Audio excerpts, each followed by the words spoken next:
I'm delighted to have this opportunity to thank the people of Flanders, and especially Ypres and members of the Last Post Association, for continuing to honour the sacrifice of our forces. The oldest living member of the British royal family just humiliated Camilla in the most brutal way possible.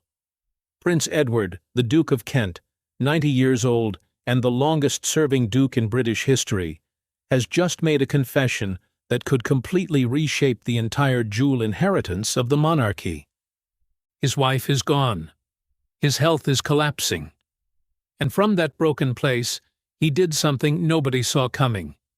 He cancelled Camilla completely. Camilla fought furiously to overrule the decision and tear it apart before it could take hold. But when she reached for the one person with the power to save her, Charles, what she got back stopped her dead in her tracks. And before we get to that, stay with me, because what happened at the Cenotaph was only the surface of something that had been building in silence for 30 years. The Duke of Kent looked straight at Camilla and turned his back on her. Not slowly, not with the confusion of an old man. He saw her, and he turned away completely, like she was nobody. Like she was not the Queen of England, standing 3 feet from him. Like she was not even worth the effort of a nod. Every senior royal in that space saw it happen. This was the Cenotaph. November 2025, the National Service of Remembrance, one of the most solemn public ceremonies in the British royal calendar, and the Duke of Kent, 90 years old, newly widowed, visibly frail, had just dismissed the Queen of England with his back. The silence that followed was the loudest thing in the room. Sophie, Duchess of Edinburgh, had her arm under his to keep him steady. He needed the support. His body was failing him, and everyone could see it. He had already been pulling back from public life for months. This appearance at this memorial on this morning may have been his last time ever standing at this ceremony, and he used it to deliver a verdict that 30 years of silence had been building toward. After he turned away from Camilla, he moved toward Catherine. He took her hand. He held it longer than the moment called for. The people standing nearby watched it happen and could not look away. Then he leaned close to her ear and said something that only she could hear. Those who witnessed it said the entire atmosphere in that space shifted immediately. Something had been spoken out loud that had lived in silence for a very long time.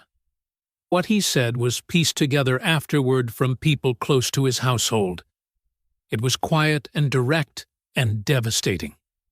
He told her the jewels were going where they belonged. He told her that his mother's legacy was not going to end up around the neck of someone with no right to wear it.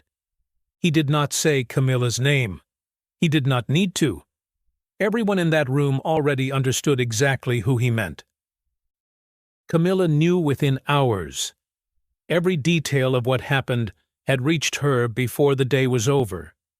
What he did, what he said, who was watching, and she was not composed about it. She was furious. But before we get to what Camilla did next, you need to understand who this man actually is, because without that you cannot fully feel the weight of what he just did. The Duke of Kent has held his title for over 82 years, which makes him the longest-serving duke in British history. He and King Charles are the only 2 members of the royal family who hold the rank of Field Marshal in the British Army. He has watched kings die and queens be crowned. He has watched the institution survive wars and betrayals and public humiliations that would have destroyed any ordinary family. And through all of it, he said nothing. 9 decades of absolute silence until now. Now understand what he was carrying when he made that choice. His mother was Princess Marina of Greece and Denmark. She came from royal blood that ran directly into the Romanov dynasty, the Russian imperial family that was marched into a basement in Yekaterinburg in 1918 and executed. Every jewel Marina wore carried that history inside it. The Cambridge sapphire parure, the Kent pearl festoon tiara, the diamond girandole earrings, the pearl fringe tiara, the remodeled diamond bandeau that had once belonged to Queen Mary herself. These pieces survived a massacre. They survived 2 world wars. They survived a financial crisis so severe that the Duke and Duchess were forced to sell the most precious pieces privately. The sapphire tiara was sold. The necklace was sold.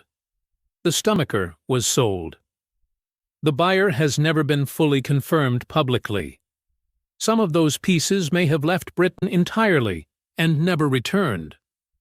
What remained was the broken remnant of what had once been one of the greatest private royal collections in Britain. And this 90-year-old man standing at the cenotaph with Sophie holding him upright was the last living person who remembered the hands that first wore them. But there was something else he was carrying that day. Something that had everything to do with what he had watched happen inside this monarchy across decades of silence and betrayal. He had seen people broken by this institution. He had seen the machinery of the palace grind good people into dust. But of every story he had witnessed from the inside, one broke him more than anything else. The Duke of Kent had watched what this family did to Diana, and he had never once forgotten it. Her story had everything to do with the decision he made about these jewels. The Duke of Kent knew what was happening to Diana. He was a first cousin to the Queen. He was a senior working royal throughout the 1980s and 1990s. He sat in rooms where conversations happened that the public was never permitted to hear. He knew about the ugly betrayal from Charles. What he knew, and what he carried in silence for over 30 years, was this. Diana was hurting herself. She would take something sharp and draw it across her arms and watch herself bleed, and she would not cry. She said the pain she felt in her heart was so far beyond anything she could feel in her skin that the cutting almost felt like relief. She chained her arms and her legs. She locked herself in. Whether she was trying to stop herself from breaking completely or trying to punish herself for not being enough, the people who knew her were never entirely sure. And perhaps she was not sure either. According to insiders, she cut her own hair. She stood in front of a mirror with scissors and cut it herself, and then stared at what she had done and asked out loud if Charles thought she was not beautiful enough, then fine. She would make herself ugly. She would finish the job he had already started on her from the inside. This was a woman being destroyed in real time inside a palace, while the people around her decided she was too difficult to protect. The Duke knew all of it. He knew that Camilla was at the center of Diana's immense pain. And in the way that men of his generation handled unbearable things, he said nothing and kept serving. But he did not forget. And he did not forgive. So when he stood at that cenotaph in November 2025 and turned his back on Camilla, he was delivering a judgment that had been waiting 30 years for the right moment. But what drove him to that moment runs deeper than one cold morning at a war memorial. The hatred was built slowly in total silence over decades. And it started long before most people even knew his name. The Duke's coldness toward Camilla did not begin with Diana alone. It was built in layers, and one of those layers was far more personal. It had to do with his wife. The Duke's wife, Catherine, was not like other royal women. She was not polished in the way the institution expected. She suffered in ways she could not always hide. In the 1970s, she was admitted to a psychiatric facility after suffering a complete mental breakdown that the palace quietly tried to keep out of public conversation. She battled severe depression for years. There were periods where she simply disappeared. No explanation offered to the public. She converted to Catholicism, which was a deeply personal and deeply controversial decision that placed her outside the Church of England and made her a quiet target in certain palace circles. She was broken by this institution in ways that never fully healed. And to the people who genuinely loved her, she was one of the most sincere and most damaged human beings who had ever carried a royal title. But inside Camilla's circle, Catherine was a joke. Former royal staff described gatherings where Camilla and those closest to her would bring up the Duchess of Kent's emotional struggles and tear into them with visible enjoyment. Camilla would throw her head back laughing. The word that kept coming up was unstable. They called her weak. They called her an embarrassment to the title she carried. Catherine was not in those rooms to defend herself. She could not fight back, and that made it easier. Her pain was something they passed around for entertainment, laughed at, and discarded, and every single word of it got back to the Duke of Kent. When the Duke heard what was being said about his wife, something in him closed permanently. This was his wife, a woman who had given her life to duty and had been broken by it, being mocked by the woman who had constructed her entire position on top of another woman's destroyed marriage. The cold between the Duke and Camilla became absolute from that point forward. And if you're still with me, this is where the story turns from personal hatred into a war over legacy, because by the time the Cenotaph arrived, the battle over royal jewelry had already been running for years. After Queen Elizabeth died in September 2022, the inventory of the Queen's personal jewelry collection was reviewed and allocations were made. Catherine had quietly expressed interest in a specific diamond brooch. It was a piece Diana had worn twice. It was a piece Catherine had been photographed admiring in old footage. That brooch had a meaning to Catherine that went far beyond its diamonds and its setting. When the allocation was finalized, the brooch had been assigned to Camilla. Catherine was informed it was already taken. She said nothing publicly, but in the days that followed, those closest to her saw something that was impossible to miss. She was devastated. She moved through her engagements that week visibly hollowed out, quieter than usual. Staff who saw her up close reported that her eyes were swollen and red. She never made a statement. She simply carried it the way she carries everything that costs her deeply, in total silence. Then came a state banquet in 2023. Catherine's team submitted a formal request through the Lord Chamberlain's office for access to a Queen Mary tiara from the royal collection. The request was processed, and it came back denied. The piece had been assigned to Camilla for a separate engagement scheduled the same week. The timing of those two requests landing in the same window was not, according to sources close to both households, coincidental on Camilla's side. Then came the words. At a semi-private dinner with people close to her, Camilla said something shocking. She said Catherine's deliberate pattern of wearing Diana's jewelry was nothing but a performance. She said Catherine was not honoring Diana's memory. She was exploiting grief to make herself more sympathetic to the public. She is using a dead woman as a costume. She said that to everyone there. Those in the room said Camilla's contempt was so raw and so visible in that moment that it made several people uncomfortable. When those words found their way to William, what followed between the two households was described as one of the coldest confrontations in years. The Duke heard all of it. He watched Camilla move through the jewelry allocation after the Queen's death, like someone collecting what she believed she was owed. He watched Catherine take blow after blow without cracking. He watched a pattern repeat itself that he had already watched once before 30 years earlier in a different woman's life. And he made his decision long before that cold November morning. The Cenotaph was simply the moment he made it visible. What remained was whether Camilla would accept it quietly. She did not. The same evening that the ceremony ended, Camilla sat down with Charles. She did not come to him in distress. She came to him with a case. She had constructed it carefully on the way home, and she delivered it with precision. She told him that the Duke's gesture was not a private matter between an old man and a younger royal woman. She told him it was an institutional problem.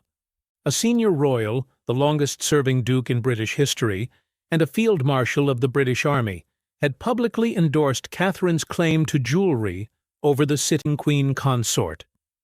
He had done it at the Cenotaph, one of the most visible and solemn ceremonies in the royal year. She argued that it directly undermined the hierarchy of the crown. Charles listened. he always listens to Camilla. She has shaped more decisions in this monarchy than the public has ever been allowed to know. She has never lost an argument with Charles that she truly wanted to win. But this time, Charles did not move. The reason reveals everything about what the Duke of Kent actually represents to the king. The Duke of Kent is not someone Charles can silence with a phone call. He is not a junior royal who can be quietly redirected. He is 90 years old, newly widowed. His body is failing, and he has absolutely nothing left to lose.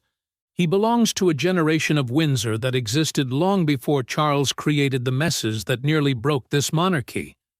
Before the affair with Camilla, before the humiliation of Diana, before the divorce that scandalized the country, the men of the Duke's generation held the line.